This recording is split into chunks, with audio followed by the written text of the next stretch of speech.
Hello. I had a, I had a problem connecting, hooking up to my webpage, and for a second there, I was worried. But anyway, here I am, and it's once again the Globe and Mail.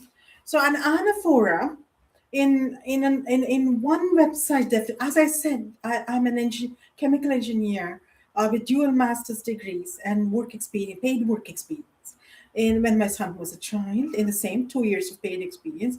So I looked to books and the newspaper and internet websites to increase my knowledge of literary styles of composition or even literature. Of course, anybody would look at books for literature, but you know, author styles and formats, literary poetical formats. So anaphora. I've written an anaphora on my Poem Hunter webpage on Pierre Elliott Trudeau and Justin Trudeau. Has the same refrain, but in on this website, an anaphora is the first letter of each line of the poem, adding up to. Here I've chosen a name, so you'll have to guess what. But I'm going to break the surprise. All right, but you'll have to guess what I'm saying. All right. So I will actually make this easier. So first, so I'll break the surprise, all right, because this is not a live audience. This is taping, and you're going to be watching me later. So this is today's copy of the Globe and Mail.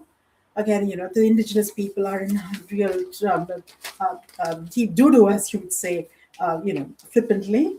And so this is the first page. So this is a tick mark. So C, all right, obviously C. And next. Next.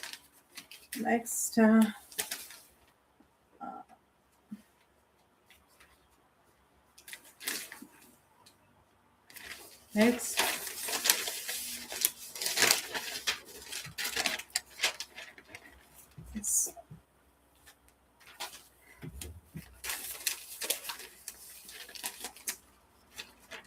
So next C. And I've ticked here A. So just look at it closely. Should I read the headlines? So the first headlines is first headline is Canada to buy 190 armored vehicles. 2A, at least 5 killed in Gaza as Israel attacks.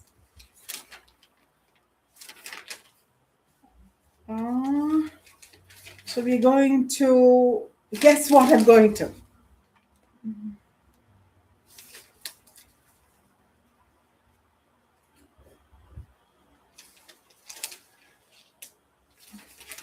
There's a essay on mom's blueberry pies.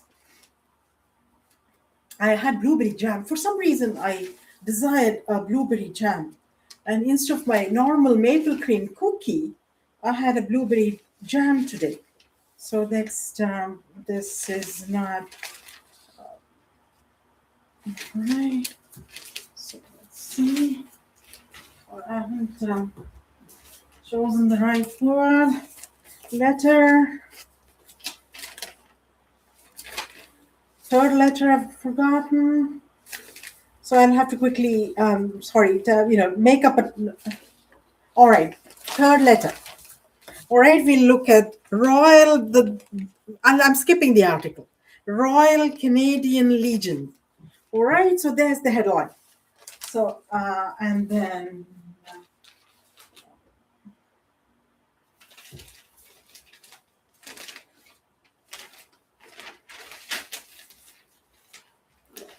Canadian.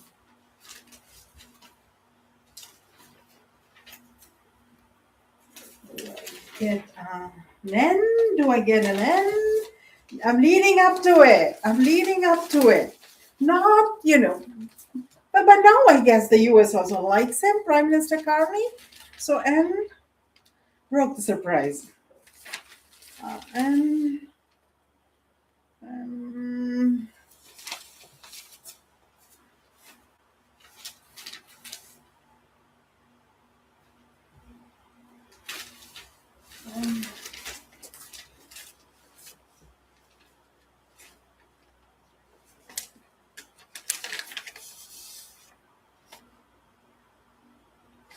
So there are interesting pictures here. Canadian Legion. And then I have the other letters. And it's missing. And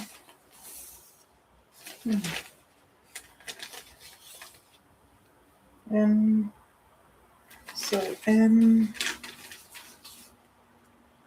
maybe there's a sub piece.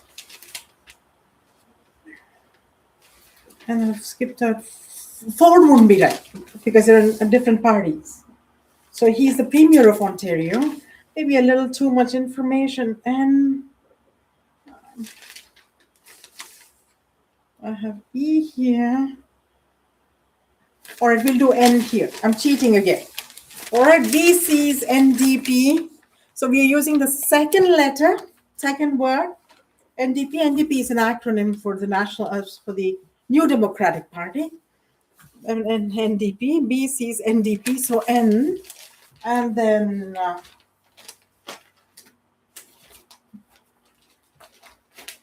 so this is almost an anaphora of newspaper headlines. So I have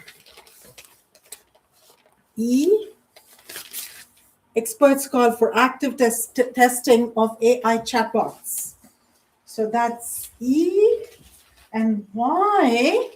See, I had a bit of a struggle. So I thought, why is Prime Minister Carney not, because I have plenty of essays, not as many as with Justin Trudeau, because Justin Trudeau, accumulated a vast number of essays. So why? But that would not be right. So why Prime Minister Carney? But here is a better one for Prime Minister Carney. You can do it. So that's why. All right. So that's an anaphora. And next is I chose two styles of composition.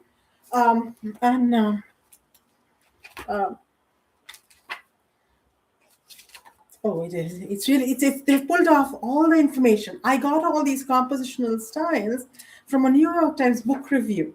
The book is looking at the technical styles of Toni Morrison, and the person who wrote the essay, a gentleman, discussed all the compositional styles. It's not anywhere on the internet. They all discuss figures of speech and things like styles in the sense, more like themes, not styles. So I chose ekphrasis, the use of detailed description of a work of art as a literary device. Ipseity, selfhood. So an example of ipseity is those heavenly moments when a sense of the divine invades me. So those two, and I got the right ones. So literary device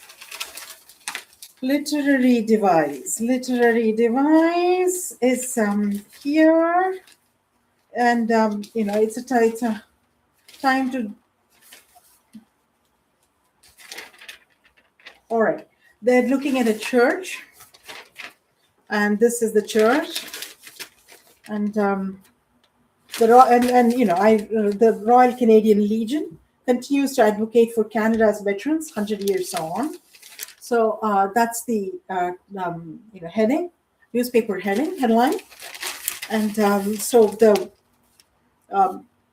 ekphrasis is the fact that in one of the rooms, or in this branch of the Canadian Army Medical Corps, the Regina branch of the Royal Canadian Legion. This is the oldest in the country, apparently, one of the oldest. And you can find fellow veterans. You will see in one of the rooms a mural showing poppies and soldiers carrying a coffin draped with a Canadian flag. Soldiers carrying a coffin draped with a Canadian flag. So that's the description of the visual piece of art. As a literary device, in 2000, the Legion won the main was the main driver behind the repatriation of the body of an unidentified Canadian who fought at Vimy Ridge in France to create the tomb of the unknown soldier in Ottawa, in Canada, in Ottawa, because of course Vimy Ridge is in France. So that's the literary device. So that this is connecting. See the Canadian flag draped over the coffin, and and then poppies around, and soldiers carrying this coffin draped with the Canadian flag. This goes to the tomb of the unknown soldier. So it's a sort of a connecting the two. So it's the visual piece leading to a literary connection. So that is one. And two, ipsity. Ipsity, I went to the next section. Or was it here itself? Oh, ipsity. Ipsity, Argentina risks punishment for celebrations in England win. So this reminded me, this article by Jill Lawless. Well, interesting name, don't you think? Jill Lawless. So Jill Lawless says that the Falklands, I'd have forgotten about Falklands. Britain, Margaret Thatcher, 1982, sending the British Navy all across the, quite a bit of distance, across the seven seas, so to speak, and go there and try to claim their colonized land, and eventually, of course, they granted Argentina freedom and that sort of thing. So, here Falklands, more Falklands. So ipsity is is a selfhood. So here there's this sadly, it is a sad part of our history. Argentina player Leandro Paredes said to Atlanta about the banner, "For everyone involved in the chapter of, I repeat, our history, and it hurts. We knew we were playing for them too. We knew we were playing for them too. The people who, I guess, died. Some people died in the overseas victory with a population of around 35. Now, how many people died? So this was the war in 1982 killed 649 Argentine troops, 255 British service personnel, and 3 islanders. So I guess they were looking at the selfhood of these people. The people who died too, well, 649, and they were all about Argentina. So in a way, it's a collective noun. It's 649 people. It's a huge number to die, but it doesn't represent a country. But it's it's sort of like a collective noun, the country being represented by these 649 people. So selfhood, ipsity could be, there's a particular usage, collective noun representing, that's a figure of speech, I think. So, compositional style, they've written a longer paragraph, short paragraph. So that was my presentation. And I'm coming back with a point, all right, of all of my own. All right, signing out, Gayatri B. Sitaram. Watch my next video too when you're watching this. All right, thank you.